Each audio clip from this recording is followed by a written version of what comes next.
Lustful refrigerators, flying soda machines, gun-toting grannies, nightmare fuel robots, guns, and more guns. This game has it all, and you better buckle up, buddy, because you're about to start quaking inside of these ballerinas. My name is Drugster, and welcome to Giga Speed Hour. Home run!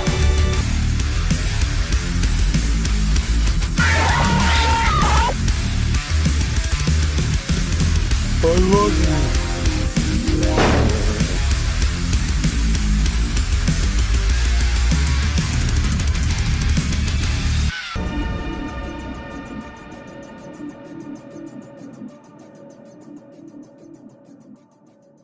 Atomic Heart places you in an alternate universe in 1955 Russia, where humans live in harmony with their robot servants until they suddenly go corrupt at a special facility called Facility 3826.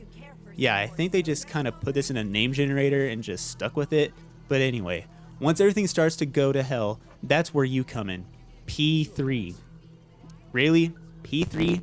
That's the best they can come up with? I feel like they just kind of slapped it on a Campbell's soup can and just said it was okay. Well, whatever, you play as Alphabet Soup and are accompanied by your talking glove buddy named Charles, and together you can beat robotic heads in like there's no tomorrow.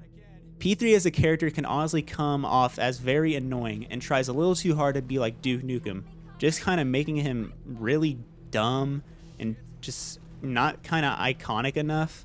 And he really has a stupid line which he always says, and I'm sure no one even knows what it means. Like, what the hell is a crispy critter? There was no instance where I could understand the context of what he meant when he would say crispy critter, and he says it so many times throughout the whole entire playthrough. He also doesn't have really anything going on for him in terms of character development until you are super far into the game and they just dump all the exposition on about him and his past. The voice acting for P3 is also passable and could be better, but can sound good enough in certain sequences of the game.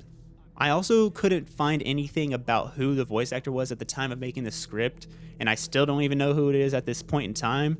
But other than that, I guess he's alright, and I kind of hope he can do better and get better roles. I think he'll do perfectly fine.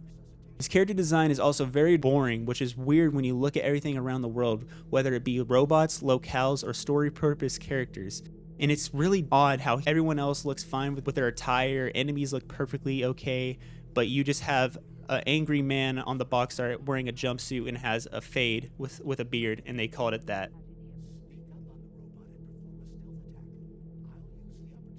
The first thing that Atomic Heart definitely does best is its combat. At the beginning of the game, it can honestly feel really slow and bland at first, but it feels like you're in the early stages of playing a Bioshock game trying to gain resources, whether it be ammo or crafting materials. It really makes you feel like you need to manage your resources properly. Then when you get later into the game, it can become very hectic very quickly and feel like you are playing Doom Eternal with all the crazy amounts of enemies that you have to dodge and weave just to stay alive. Combine mommy and daddy together and you have this beautiful child offspring that is the combat loop of Atomic Heart. I also really enjoy that there were status effects that you had to keep in mind, because throughout the whole game, every enemy has some sort of weakness and strength that you have to take advantage of if you want to be the most effective in time and in resources. You really want to take advantage of this mechanic because it will honestly make your time so much easier, because even on the normal difficulty, the game got really difficult at some parts in time. What makes the combat even better is that it has what my absolute favorite part of Doom Eternal was, and that is the music. There were so many good songs that Mundfish was able to make, and the work that Jeff Plays Guitar and the very popular Mick Gordon were able to create with this game. One that you already heard was from the early boss fights created by Mick Gordon, and it was the only thing I could focus on during the whole boss sequence. A really pleasant surprise that I wasn't even aware of was the songs made by Jeff Plays Guitar. If you aren't aware of who this is, he is a YouTuber who is known for making covers of songs from other games to sound exactly like they came straight out of Doom Eternal. The songs that Jeff made honestly made me think I was listening to a song that Mick Gordon made, just because he has nailed that style down so well. I love to see that a YouTube content creator was able to make a piece of work for a game that had immense amounts of attention so that their work could be able to shine and show the talent that they truly have.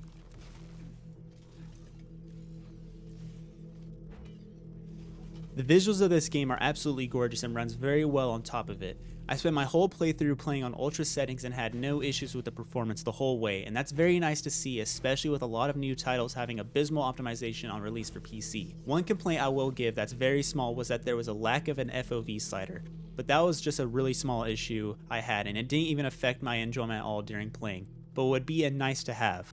Enemy design is top notch, even for the most basic of enemies, like these non-blinking, soul-piercing freaks of robots that should burn in hell. Like, look at them. You can't tell me whoever designed these robots thought it would be okay to have them around in a household and would expect them not to scare children. The later enemies in the game were very awesome as well, with their designs and look like something that would be made in the 50s. The world itself is very pretty, even if some areas just look bland. There are still some small things in the world that make them feel at least a little bit more full, but not really that much, and if anything, it was just a bunch of green, hilly landscapes like you're living in California, and that's basically kind of it. My favorite part of the bunch, though, had to be the beginning sequence of the game, with this full city with a parade going on, and being able to see what actually happens when the robots want to work properly, and how the everyday people interact and use them.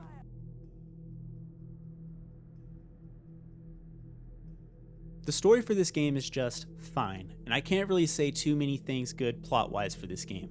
I think the world building that was done is phenomenal and does really well to help you understand how each and every robot is supposed to interact in a real life scenario where they work properly. But for the plot itself, without spoiling anything, it follows the same goals with no change in objective, making it feel like there is no sense of progress. This pacing issue would have turned me away immediately if it wasn't for the really fun combat that this game has to offer, making me want to continue playing. Without spoiling anything, it took a very long time for some new plot points to come in and shake up the motives of P3, and even have you as a player questioning what the hell even happened. One highlight that I did like that was prevalent throughout the whole game was the interactions between P3 and your best friend robot companion Charles. I feel weird for liking this because the same trope like this was seen in Forsaken, which was just already awful with its Marvel level writing. However, I think Atomic Heart did it really well with adapting it. I may just like it more because P3 doesn't talk like he's fresh out of a Marvel movie and reacts like how any normal person would in the presence of killing robots, so he was already bearable as is, and Charles kinda reminds me of your Ghost in Destiny, being full of information and being a personal wiki, but can still have enough charm to bounce off the responses that P3 has in certain situations. There were also some other characters that I really enjoyed throughout the game, one of them being the horny robot fridge. There's not any plot advances that happen with this character. I just find her very funny and is the last thing I would have expected to come out of this game. Another character I enjoyed who was around for maybe 3 times tops throughout the whole game, and it has to be the one and only gun-toting Granny Xena. I don't really have much to say about her other than I find it funny to see a grandma shoot a rocket launcher.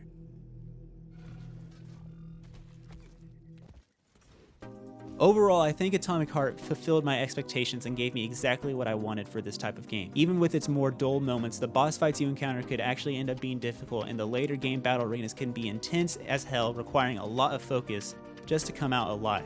If Munfish ever decides to expand on the universe of Atomic Heart, whether it be a sequel or something else of the sort, I really think it could come out as being even better than the first, since there's so much potential to build on. With that said, I think Atomic Heart gets a rating of 8 crispy critters out of 10. Thank you for watching Giga Speed Hour.